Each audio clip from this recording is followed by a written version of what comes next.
Okay, everyone, so I wanted to give an update on my last video if you watched it.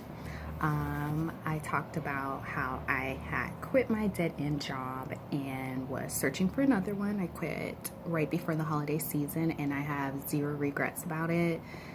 The last place I worked was just horrible. Like, words can't even describe how horrible it was. I mean, I transferred down to Florida and I was hopeful that it would be a really good fit for me, but basically 2 years into it and I'm like, okay, yeah, this is definitely not gonna work. So guess what? I got a new job and I start next week. I'm really excited because I'm making more money and I'm doing the same job. So yeah, I'm pretty stoked about it, but I'm also kind of like, I knew that job was taking advantage of me, but making way more money now and knowing that I pretty much left that job and haven't looked back, I feel really great about my decision. I don't have any regrets for a moment in time, just a small moment. I was having some regrets thinking that, oh my God, I haven't found a job yet. Like, it's going on like 2 or 3 weeks, which I know people are like, really?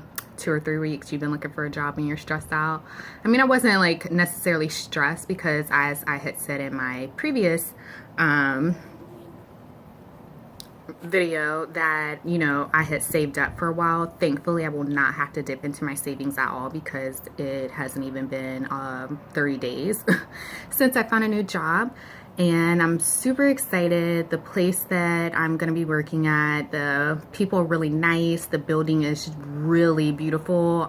It's just kind of worlds apart from where I landed when I moved down here to Florida. So on to school.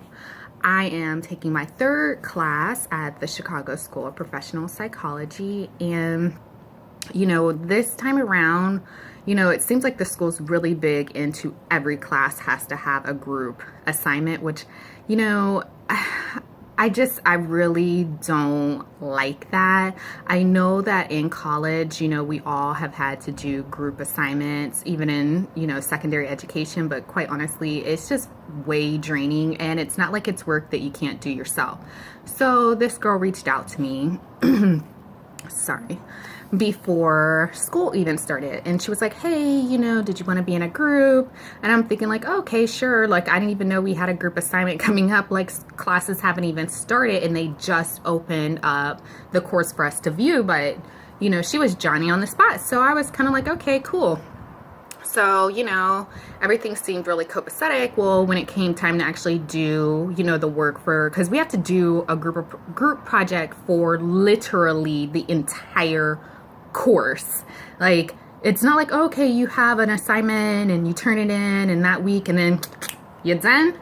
No, it's not like that. Literally every week we as a group have to turn in an assignment together.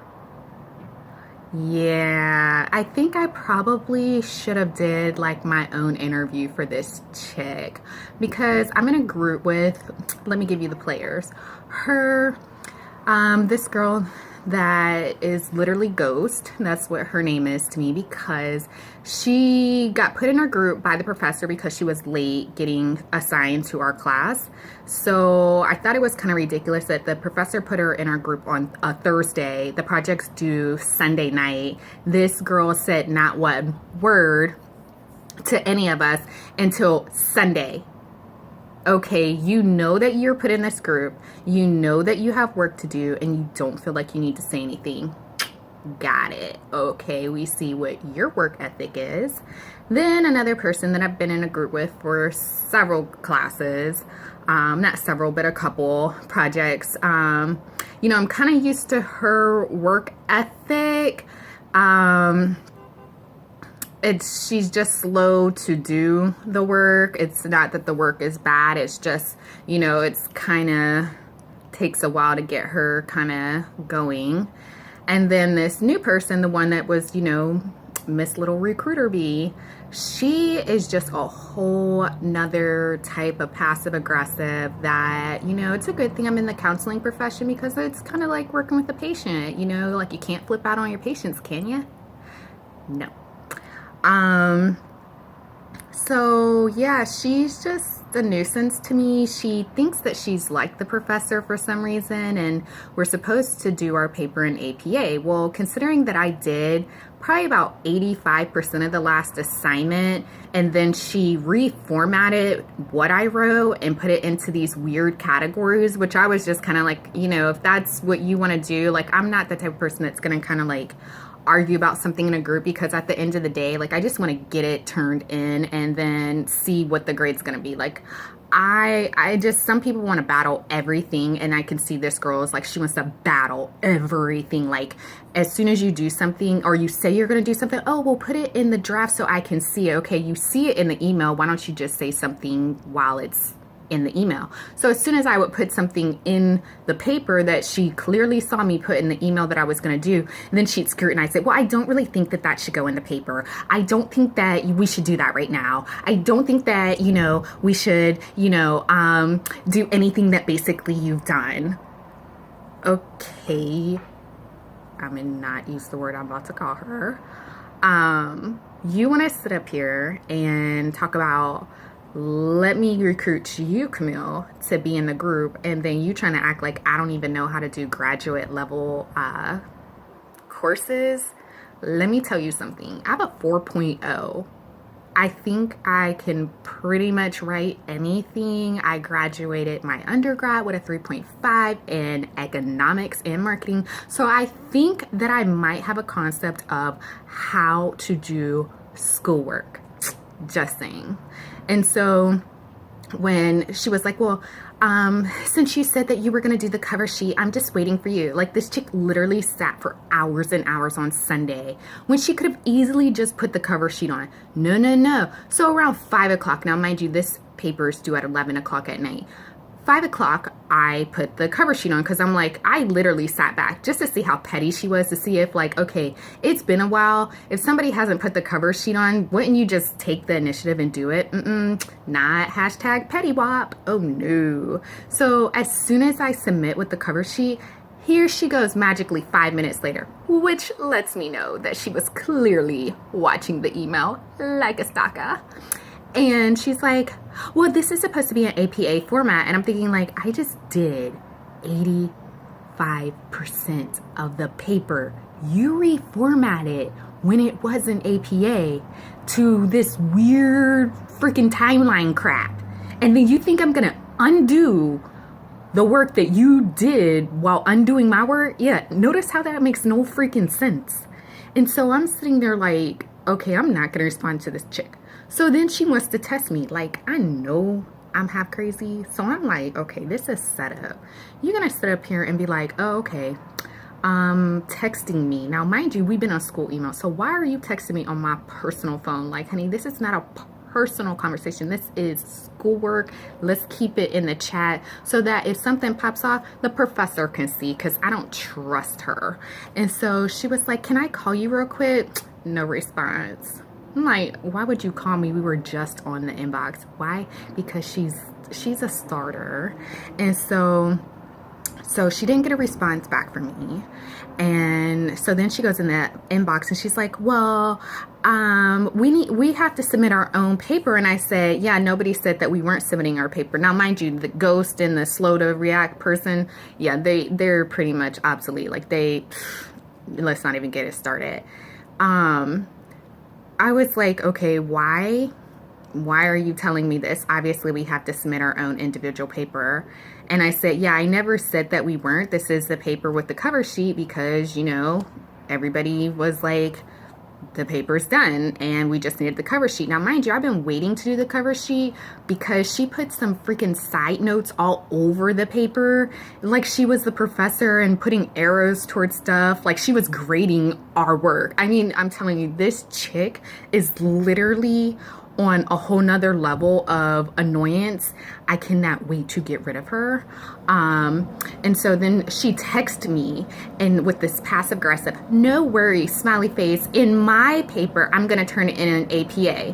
What the effery? What the fuck are you talking about? Like, you're going to turn in something that's supposed to be a group paper, but you're going to alter yours to APA format, which the paper I had initially did was in APA format, but then you're gonna reformat it back and then submit it. Okay, well, guess what, Sunshine Boo?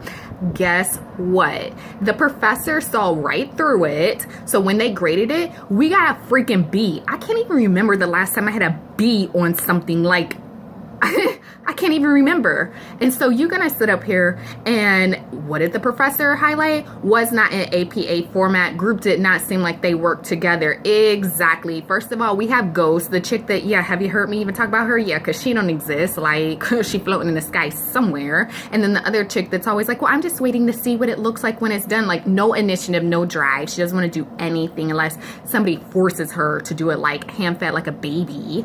And then you have this other freaking goof troop that sits up here. And so we had our little Skype meeting yesterday. Oh wait, Blue Jeans, because Skype's not good enough for her, even though we all had agreed to do Skype. And she was like, well, let's talk about the paper. Don't worry, I had already screamed and raged before I got on there, so I had nothing to say to her. She was like, well, I just think that, you know, we want to make sure that we're following APA format, because I turned mine in an APA, but I think because everybody else didn't turn theirs in APA, that's why we got marked off. Yeah, she got no response. And so the other chick was like, well, do you have anything to say, Camille? I was like this, nope. Why? Because this is the lesson.